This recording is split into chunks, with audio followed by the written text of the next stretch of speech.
Hello. Thank you for joining me in this session where I'm going to talk about games and curriculum. Many of you are familiar with how to construct a curriculum. When we look at a curriculum, we look at learning objectives. How do we define those learning objectives? They usually are based on Bloom's taxonomy. How do we assess that students have mastered those learning objectives? And then what methods are we going to use to A, assess that students achieved the learning objectives, and B, to deliver the content of the curriculum to help students master those very learning objectives. Now, in many classes, you find the curriculum, somebody else has written it for you, and there's prescribed books that go with the curriculum. And you don't really have a choice on choosing which book to use or not. That's been dictated by the school district or somebody else. At higher education, colleges, universities, you may have the choice of choosing what book to use or what content to use, what tools to use in your class to deliver the curriculum. Now, at many schools, from kindergarten to high school, teachers also now have flexibility. Yes, there's a fixed curriculum we have to adhere to, and there may be a book or two that we should be using, but there's also flexibility on approaches. How do I help the students? Because at the end of the day, it's all about the students and students being able to master the content. And that content is usually assessed, sometimes multiple times during the semester or school year, but definitely at the end of the course, at the end of the semester, at the end of the school year. That could be through informal testing or formal testing, could be standardized test. Now, how do I, as an educator, let's take the situation where as a teacher, I've been given a curriculum and I have to ensure that my students at the end of the year, at the end of the semester, have mastered everything the curriculum prescribes, all the learning objectives. And of course, we know our students are different. We don't have one type of students, they're all like, oh, all of them are the same. They're not, right? And so we have to really figure out, okay, how do I cater to a variety of students in my classroom? And a variety of tools are available to you, like book, like exercises. Some teachers use movies, and some use games. But how do I bring a game into my classroom when I have a prescribed curriculum or when I need to teach something very specific? And that's true pretty much for any course, even where you create your own curriculum. Because remember, you start off with a curriculum, there are specific learning objectives. Even this course has learning objectives that are clearly defined. And how do I bring a game into something that's a fairly rigid structure? Well, the first thing to look at is, does a game specify learning objectives the same way as your course, as your curriculum does? So if you happen to have a game that's specifically designed towards a curriculum or with specific learning objectives, and you can see them, now all you do is look at, okay, do these learning objectives match up? Are they close, equivalent to the learning objectives of my class, my curriculum? If so, well, then it becomes a relatively easy exercise on how to incorporate a game into your classroom. Right? Now, there's many games out there. There's entertainment games that you could be using to help your students master content. And they're not going to have any learning objectives associated with them. So what do? Well, here's a little tip. Pick up the book, whatever textbook you're using, and find the learning objectives of the textbook. I challenge you that you're going to be hard pressed to finding them, because textbooks or any book, they don't really have specific learning objectives. Let's say, oh, here, these are, if you read this book, these are the things that you're going to learn. They may have a glossaries, they may have a table of contents, an introduction. They say, well, here's what's in the book, the content. But they do not specify this is what you're going to learn from a book. So why do we have to get those learning objectives when we use other means, like a game? We don't do that with a movie, for example. I have yet to hear teachers saying, oh yeah, I'm using movie A and B, and it has these learning objectives. They're clearly advertised by the director of the movie. That's not really the thing. But yet we've been very careful on educational games to design them in a way where they can meet specific learning objectives. But many games are not. So what do? Well, you look at the content. It's all about the content. It's the content of the book. It's carefully curated. Experts spend a lot of time going through everything in the book and ensuring that it meets the requirement, that it has the content required for your curriculum. Well, the same is true of a game. You have to look at the content of the game. Oh, now you say, I don't have the time. Some of these games that take 4, 6, 8, or even longer hours to play. Where should I find? And I'm not a game player. So what do?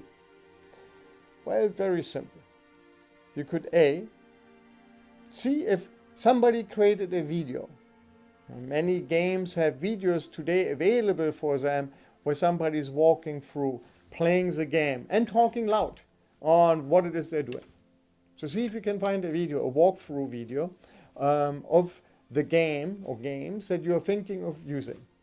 If you can't, ask one of your students, hey, do you want to play a game? Could you help me? I would bet there's going to be at least one student in your class, in your school, that's willing to help play a game and assist you, and maybe even record a little video, and so they can play and you can watch them play and see, observe the content. Of course, you can call the publisher or email the publisher of the game and ask them, can you give me a list, a curriculum guide, and most educational publishers will be able to do so. Now, if you're thinking of using an entertainment game, that's not going to be the case.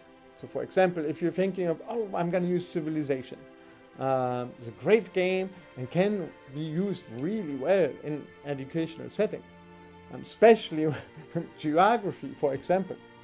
Here we have the Romans and the Aztecs all building cities next to each other in 500 BC. Well, that's a great conversation to have in a classroom with the students, asking them, well, what's wrong about this picture? Right? It doesn't just have to be right in a game. Things can also be wrong, right? Inaccurate.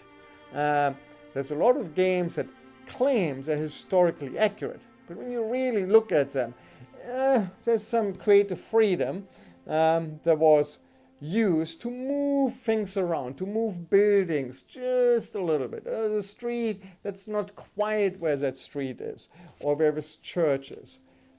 But it helps the gameplay aspect. And you find that in many entertainment games.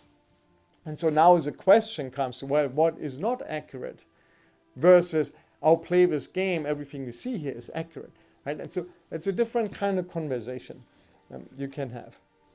But a publisher of an entertainment game is not going to have a curriculum guide or learning objectives associated with their game. And like a book, many games could be used in different curricula, in different classes. For example, we found one of our art history games, Arte Mecenas, is used in art history survey classes and in art appreciation classes. But then a geography teacher used it in teaching geography. Somebody is using it to teach finance, basic accounting principles. It can be used in theology. Somebody suggested, oh, we should use it in a theology class. One game. Because the game has certain content in it. But remember, it's what the teacher does with it. How you incorporate that content into your curriculum. That is what really matters. Don't just rely on the game to do all the heavy lifting and all the teaching. Now it can, and many games are capable of doing so. But you still want to have a conversation with your students about it. You still want to engage with them before and after they played the game, so that you can either squash assumptions that they may made and they think something is right and it actually is not quite right, or the other way around. Oh, this is incorrect. Actually, it is correct. For example, Artemis Sennes deals with the Italian Renaissance, which happens right after the Dark Ages. Muses didn't just drop from the sky and overnight, oh, everybody has art in their head and is able to produce art. No, that was an ongoing thing. In the Dark Ages, art was continued to be created in society. There wasn't a black hole somewhere. However, there are games that are just purely for repetition. Drill and kill. Your worksheets. So think of it as assigning in a math class, for example, here's a worksheet, solve these equations on the worksheet, and you have 10 of them or 30, however many worksheets you give. Well, there are games that are essentially the same. Here's a math question that you have to solve, and then you can continue playing on. The math isn't necessarily greatly integrated into the game itself, but it's the repetition, right? And as we know, many things we do need to, we need that repetition to really master it. We need to continue drawing and keep drawing, or practicing the piano. We don't just practice it once and now, oh yes, we're brilliant piano players. You have to keep practicing and practicing. Well, the same with math, right? And same with other things. So some games are designed to purely help students practice, but it's in a more engaging, fun way. Now, those games you may not need to have as much of a conversation with your students before or afterwards, the same way as if you're using a homework system, for example, where you assign the homework assignments to your students and solving the equations or practicing something. You're not necessarily going to have a long conversation before and after about the content of that. Now, well done games that are on that spectrum for repetitive exercises, they also provide a dashboard to the teacher showing you where the students which problems they solved, which ones they didn't, where they struggled, how many attempts they took. They can do automatic grading for you, and the benefit for the students, of course, they get immediate feedback. They know immediately where they are, and unlike in a homework system and a game, if it's well designed, they want to do again. Let me try again until I get it right. And obviously that's something that's really useful. If you're using exercise sheets where the student has to wait till the exercise sheets come back from the teacher, marked with comments, and then they can reflect. But in the meantime, the class has probably moved on already to the next subject, and so that makes it a little bit more challenging. Now, the games we've created, for example, they're not about exercising, they're more about contextual, larger, complex systems understanding. Like in Mecenas, where we're helping students really master the intricacy between the art and patronage, and the church and banking, and how that all is related to each other. Or in our calculus game that we've developed, it's about the conceptual understanding and how math can manipulate the world, the environment, So the players are actually using the math to manipulate the environment and therefore gaining a conceptual understanding. But they're not doing a lot of exercises. Repeat, okay, solve this equation, now solve the same equation just with slightly different numbers, repeat and rinse. That's not, I mean, those games are also valid the same way as both sides are valid in a homework system or with traditional paper. And then on the conceptual side, you now can have conversations with your students about it. What did you see? What do you think was correct or not correct? What came out of it? You can have students write reflection papers. You can obviously see how well they did in the game. If a game provides that information to you, or the platform the game comes on, sometimes it's not just a game, but you have a platform on which the game is being delivered. And so when you get that information, and in many cases it actually helps. It helps the teacher, it helps the educator. It frees up time. Or it allows you to do things that weren't possible. When we did our first game, it was for large lecture classes where 150 students in the classroom, and the teacher has like one semester to cover 2,000 years of history. Well, that's a lot of history, art history, to cover in just one semester, and you can only go so deep. And so the game really helps, takes the students much deeper into the content and context of what happened, allowing them to actually experience it through the eyes of those that came before us. Now the students are making decisions as if they lived at that time and experiencing the consequences of those decisions. That now allows the teacher time to free up to work on other things to bring into the classroom. So that's a benefit, for example. Just like when you assign read this novel, or read this fiction or non-fiction literature, or chapter in a textbook, right? And hopefully something that provides greater context and greater meaning to the students and to the class. And so then you can incorporate it. And you do the same with games. The same way as you would incorporate any textbook, any movie into your curriculum, you incorporate the games into your curriculum.